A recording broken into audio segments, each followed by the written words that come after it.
વિશાળ જગ્યામાં આ પ્રોજેક્ટ બનાવવામાં આવેલો છે અને બાળકો રમી શકે એવું લાકડામાંથી જ બનાવેલું છે. એટલે દરિયા સંબંધી અહીંયા માછલી પણ મૂકવામાં આવેલી છે.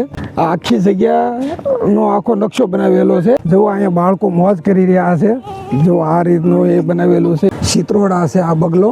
કોઈ ટિકિટ નથી રાખેલું, કોઈ સાર જ નથી. અંદર ફરવા માટેનું, હરવા ફરવા માટેનું કોઈ સાર જ નહીં, ફ્રી છે. હજી બીજો અને ત્રીજો એ પણ પ્રોજેક્ટ બનવાના છે.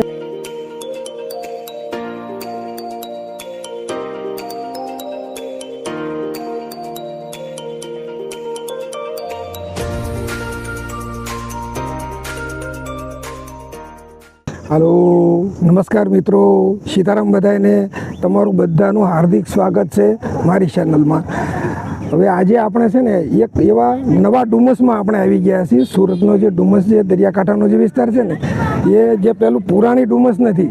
અત્યારે જે આપણે આવ્યા છીએ ને, એક નવા ડુમસમાં આપણે આવી ગયા છીએ. અને એમાંય તે સુરત મહાનગરપાલિકાએ એક શિફેસ નામનો જે પ્રોજેક્ટ બનાવેલો છે, એ આજે આપણે જોવા માટે જવાના છીએ. તો અંદર કેવી રીતનું બધું બનાવેલું છે, અંદર કઈ કઈ સુવિધાઓ છે, અંદર કઈ કઈ આપણને જોવાલાયક બધું જે બનાવેલું છે, એ બધું જ આપણે જોવાના છીએ. તો આપણે અંદર જઈ અને આપણે બધું જોઈએ, માણીએ. હાલો બધા સાથે. અહીંયાથી એન્ટ્રી ગેટ છે. હાલો બધા સાથે આપણે અહીંયાથી એન્ટ્રી કરવાની છે. અંદર જઈ અને જોઈએ બધા. આવો સાથે. દરિયાને કાંઠે બહુ વિશાળ જગ્યામાં આ પ્રોજેક્ટ બનાવવામાં આવેલો છે. જો અહીંયા છે ને આ બાળકો માટેના હિંચકાઓ છે, ત્યાર પછી આ રમતગમતના બધા જ બાળકો માટેના સાધનો છે, પછી પેલી લસરપટ્ટી પણ છે. આ બધું વુડનમાંથી એટલે લાકડામાંથી પણ ઘણું બધું બનાવેલું છે. આગળ આવો, હમણાં અહીંયા જોઈએ આપણે. આ બધું લાકડામાંથી બનાવેલું છે.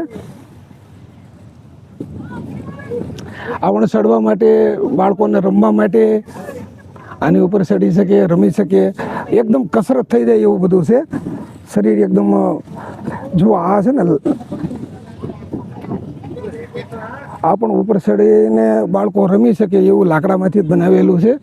આ લસરપટ્ટી જે છે એ પણ લાકડામાંથી જ બનાવેલી છે. ઘણું બધું લાકડાનો ઉપયોગ આમાં થયેલો છે.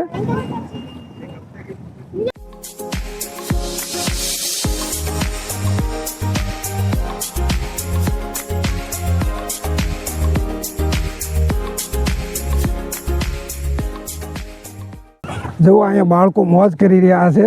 જો આ રીતનું એ બનાવેલું છે, એમાં બેસીને આ રીતે બાળકો હિંચકે. એકદમ ફ્રી છે. અહીંયા ટિકિટ કોઈ નથી. આ પ્રોજેક્ટમાં કોઈ ટિકિટ નથી રાખેલું, કોઈ સાર જ નથી. અંદર ફરવા માટેનું, હરવા ફરવા માટેનું કોઈ સાર જ નહીં, ફ્રી છે. જો આ બાજુ, જો અહીંયા પણ જુઓ, આ જુઓ, આ બધા બાળકો માટેનું જ બનાવેલું છે અહીંયા.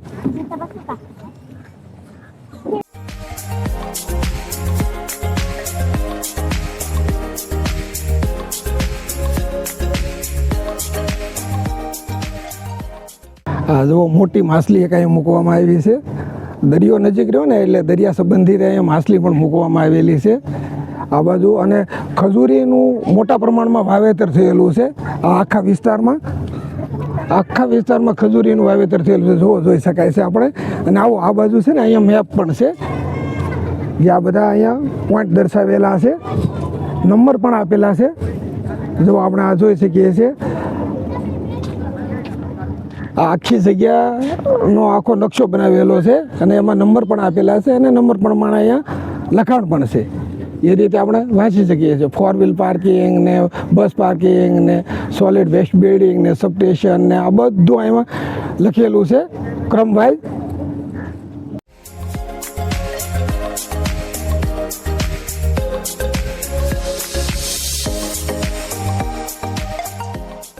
બહુ મોટી જગ્યામાં ગાર્ડન, એક જોરદાર ગાર્ડન બનાવવામાં આવેલો છે. આમાં ફોટોશૂટ પણ કરી શકાય એવી રીતનો ગાર્ડન છે. જો આ સામેની બાજુ બધા ફોટા પણ લઈ રહ્યા છે. સારા સારા એવા ફોટા આવે એવી રીતનો એકદમ વ્યૂ છે. અને સરસ મજાનો બધા આરામ પણ કરતા આવેલા છે. લોકો આટલો બધો તડક્યો છે, પણ આમાં તડક્યાનું જરાય ફિલિંગ થતું નથી. એવી મસ્ત પડખે દરિયો હશે એટલે ઠંડો ઠંડો પવન આવતો રહેલો છે. અને હરવા ફરવા માટેનું એકદમ જોરદાર સ્થળ છે આ. આવો આપણે આગળ જરાક જોઈએ ક્યાં હું બનાવેલું છે, આપણે જોઈ લઈએ જરા. જો આ જે રસ્તો છે, રસ્તાની બંને બાજુ મસ્ત ઘાસ ઉગેલું છે અને એવું પવનનું લહેરાય છે કે આપણને આમ આનંદ જ આવ્યા કરે. આપણે ચાલતા હોઈએ તો પણ આપણને મજા જ આવ્યા કરે એ રીતનું ઘાસ લહેરાય છે જુઓ પવનનું. અને વચ્ચે રસ્તો છે, અહીંયાથી આપણે આગળ જઈએ. આ સુરત મહાનગરપાલિકા દ્વારા જે સીપેજનો પ્રોજેક્ટ 1 છે આ, બરાબર. હવે હજી પ્રોજેક્ટ 2 અને 3 એટલે કે હજી બીજો અને ત્રીજો એ પણ પ્રોજેક્ટ બનવાના છે. હવે એક જ આ પહેલો છે, બરાબર. તો આટલી વિશાળ જગ્યામાં એ બનાવવામાં આવેલો છે. જો હજી કામ ચાલુ છે, હજી આનું પણ જો આ બાજુ પણ કામ ચાલુ છે, આ બાજુ પણ કામ ચાલુ છે.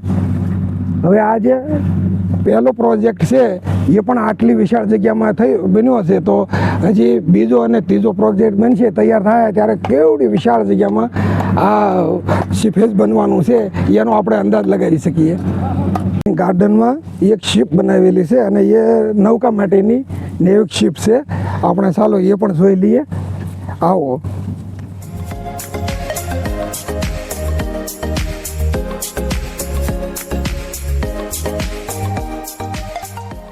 જો અહીંયા મસ્ત માછલીઓ બનાવવામાં આવેલી છે અને સ્પેશિયલ ફોટોશૂટ માટેની છે. જો આ રીતના ફોટોશૂટ અહીંયા કરી શકાય.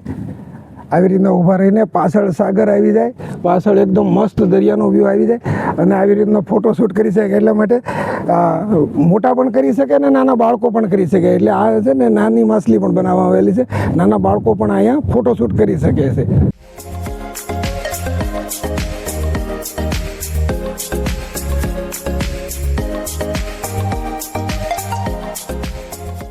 જો અહીંયા શંખ, મોટા આકારમાં શંખ મૂકેલો છે, અહીંયા જોઈ શકીએ છીએ આપણે. આ શંખ છે. અહીંયા દરિયાઈ સંબંધિત ઘણી બધી માહિતીઓ પણ લખેલી છે. અહીંયા આપણે એ બધું ઘણું વાંચી શકીએ છીએ. આપણે દરિયા સંબંધિત માહિતીને કે ખારું પાણી છે તે દરિયાની સપાટી વધે તો જે મીઠા પાણી છે એ મીઠા પાણી ઉપર એ આક્રમણ કરી શકે છે. આવી રીતનું બધું આમાં લખાણ છે, બધું આપણે વાંચી શકીએ છીએ.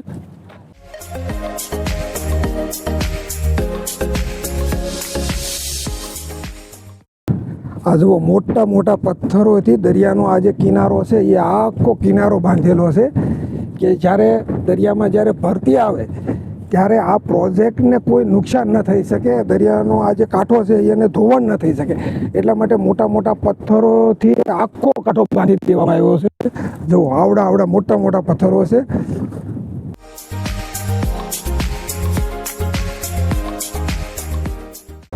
જો આ રસ્તો એકદમ ચોખ્ખો છે, ક્યાંય આપણને કચરું જોવા મળતું નથી. આમાં આપણને એવું લાગે આપણે કોઈ બીજી જુદી જગ્યાએ આપણે આવી ગયા હોય એવું લાગે છે. એકદમ ચોખ્ખાઈ છે અહીંયા. અને થોડી વારે છે ને અહીંયાથી ઉપરથી પ્લેન નીકળે છે એટલે એનો પણ અવાજ આવતો હોય છે. ઘૂંઘવાટા કરતા પ્લેન અહીંયાથી નીકળે છે, થોડી વારે નીકળી જાય. અને આગળ એક સામે એક મંદિર છે. આપણે એ મંદિરના દર્શન કરવા પણ હમણાં આપણે જઈએ. આગળ એક મંદિર છે અને જો થોડી જગ્યાએ થોડા અંતરે કચરા પેટી પણ મૂકેલી છે. જો અહીંયા જે આગળ છે જો આ છે ને બધા પક્ષીઓ છે અને એના નામ પણ લખેલા છે પક્ષીઓના. ચિત્રોડા છે, આ બગલો. ત્યાર પછી આ છે ને ધોળી કાંકણસર છે અને આ જે છે તેનું નામ દરિયાઈ અબાલક. આ દરિયાઈ અબાલક છે. દરિયાના પક્ષીઓ હોય એવું લાગે છે, પાણી સંબંધિત પક્ષીઓ આ બધા. વન તૂતવારી છે અને આ જોઈએ આનું નામ તો હોગલીનનો ધોમડો છે. નામ પણ ગજબનું છે આનું. તે નાનો હંજ.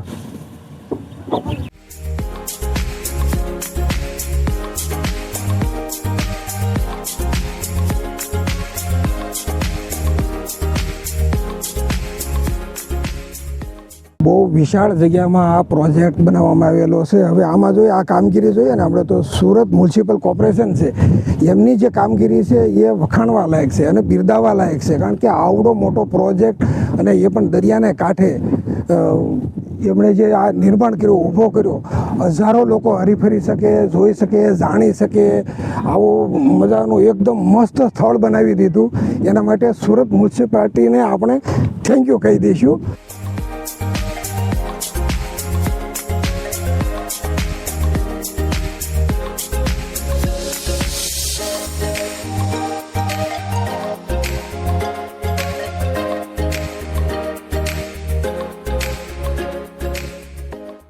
જો અહીંયા બધે આટલો બપોરનો સમય થવા આવ્યો હશે, લોકો બધા શાંતિથી દરિયાના કાંઠે બેઠા હશે અને દરિયાની વચ્ચે એક નાનકડું મંદિર છે. આપણે હમણાં મંદિર આપણે જોઈએ અંદર છે, જુઓ થોડું ત્યાં જઈએ હમણાં દર્શન કરવા માટે.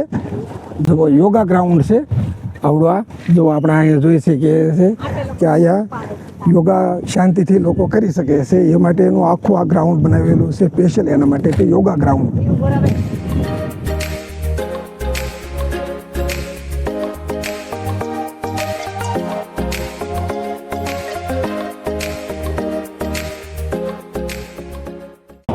આ દરિયા ગણેશ મંદિર છે, એટલે ગણેશજીનું મંદિર છે. મતલબ આપણે જે હમણાં આગળ જે વાત કરતા હતા ને કે દરિયામાં મંદિર છે, એ મંદિરે આપણે દર્શન કરવા દઈએ તો આ ગણેશજીનું મંદિર છે દરિયામાં. અને જુઓ દરિયામાં ભરતી પણ અત્યારે આવી ગયેલી દેખાય છે. દરિયો અત્યારે ઘૂઘવાટા કરતો રહેલો હશે અને દરિયાના કાંઠે સહેલાણીઓ મોજ કરતા રહેલા હશે.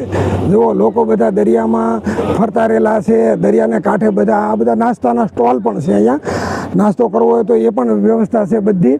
એટલે નાસ્તાના સ્ટોલ પણ છે. ત્યાર પછી હરવા ફરવા માટે અહીંયા ગાડીઓ પણ છે. ઊંટની સવારી પણ આપણે કરી શકીએ. આગળ આપણે અહીંયા છે ને આ દરિયાના પટમાં આપણે ઊંટની સવારી પણ કરી શકીએ છીએ. અને આવી મોટા પૈડાવાળી ગાડીઓ પણ છે, એમાં પણ આપણે બેસી શકીએ છીએ. એટલે મતલબમાં સહેલાણીઓને અહીંયા આવીને મોજ મજા કરવા માટેનું આ બધું માધ્યમ છે અહીંયા. જો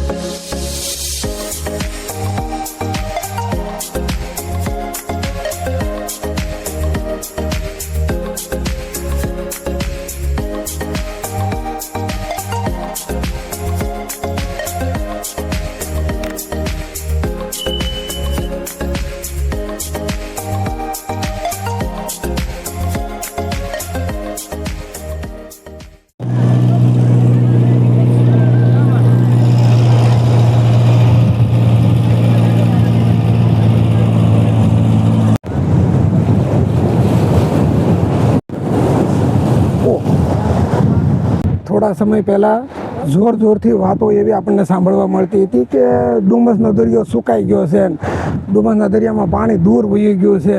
આવી રીતની આપણે વાતો સાંભળી હતી. પણ આજે આપણે પ્રત્યક્ષ આપણે જોઈ લીધું કે દરિયો ઘૂઘવાટા કરતો અહીંયા કાંઠા સુધી આવી જાય છે. અમે તો નીચે ઉતર્યા ને તો થોડો અમને પલાળી દીધા, એ રીતના મોજા આવતા હતા. એટલે દરિયો અહીંયા કાંઠા સુધી આવી જાય છે. આપણે જોઈ શકીએ છીએ પાછળ જેવો દરિયો આખો ઘૂઘવાટા કરતો રહે. આપણે હમણાં નવું ડુમસ જોયું. સુરત મહાનગરપાલિકાએ બનાવેલું જે શીફેસ નામનો જે પ્રોજેક્ટ છે એ આપણે જોયો. હવે એનો સમય છે ને, એનો સમય સવારમાં વહેલા 6 વાગ્યાથી સાંજના 7 વાગ્યા સુધીનો છે. એટલે આપણે વહેલા સવારમાં 6 વાગ્યાથી તે સાંજના 7 વાગ્યા સુધી આખો દિવસ આવી શકીએ છીએ. અને એ આખો દિવસ ખુલ્લો હોય છે પ્રોજેક્ટ અને ફ્રી છે, એમાં કોઈ ટિકિટ નથી. એટલે આપણે એ નવું ડુમસ પણ જોયું અને ત્યાર પછી આપણે જૂનું ડુમસ, જે પુરાણું જે ડુમસ, એ પણ આપણે જોઈ લીધું. જે ખાવા પીવાના સ્ટોલ છે, હરવા ફરવાની જગ્યા છે, લોકો ત્યાં સહેલાણીઓ હરે ફરે છે, નાય છે, નાસ્તા પાણી કરે છે. આવું બધું જ તે એ જૂના સુરતમાં હજી એમનું રાબેતા મુજબ ચાલુ છે.